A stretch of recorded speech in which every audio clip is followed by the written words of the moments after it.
In boostLab, we have three main verticals. The first one is our acceleration program. The program consists in a 6-month program where we invite a lot of partners of the bank and very senior executives from the market to help the entrepreneurs with mentorship and to give them a boost to help them to achieve the next level. Our second vertical is our corporate venture capital arm, where we invest in the best entrepreneurs that has passed along our acceleration program, always focusing in bank-related services. The third vertical is our venture debt arm, where we provide credit for the entrepreneurs to extend their runway before raising money via equity in their next rounds. People always ask me, how do we measure the success of our program? We try to measure how much cross-selling we have done through all the bank areas with the startups that joined us since the beginning. So, for example, if someone raised money from an offshore fund, we help them with the FX.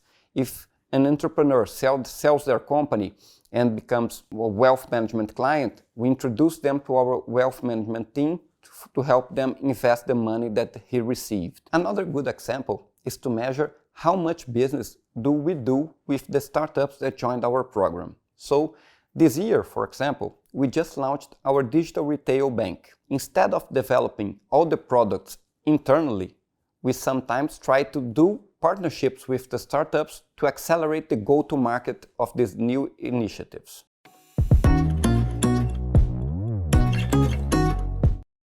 We launched boostLab in 2018 as an accelerator program. At that time, we didn't have a clue how we would develop up to today.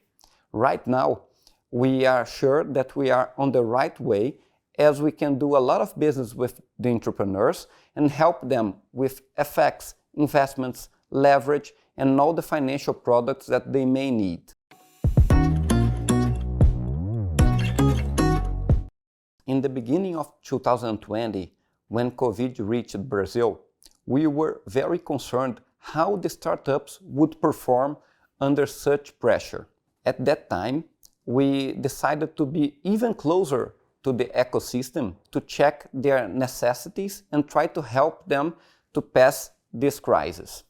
So we had a very good example of what happened at that time. One startup that we met at that time was a Construtec called Brasil ao Cubo. During the pandemic, they shifted their focus from houses to building hospitals, but they didn't have enough money to build the hospitals at that time. So we gave them a venture debt with a fixed interest rate plus an equity kicker so they could pass that period, and after that, building hospitals, helping the people that were injured by COVID-19, they were invested by a large company in Brazil, and we received our money back, and now we are very happy to have helped not only the company, but the people that were injured at that time.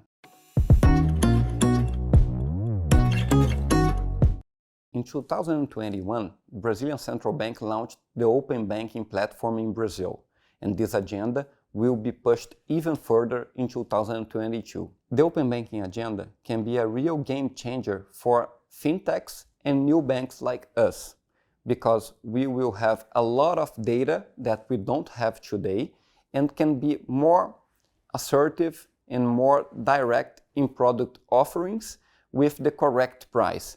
So we believe that we will focus on solutions and fintechs that can help us develop these new product offerings. We are really honored to be in the top 50 corporate startup stars 2021, and we will work even harder to be in the same list next year.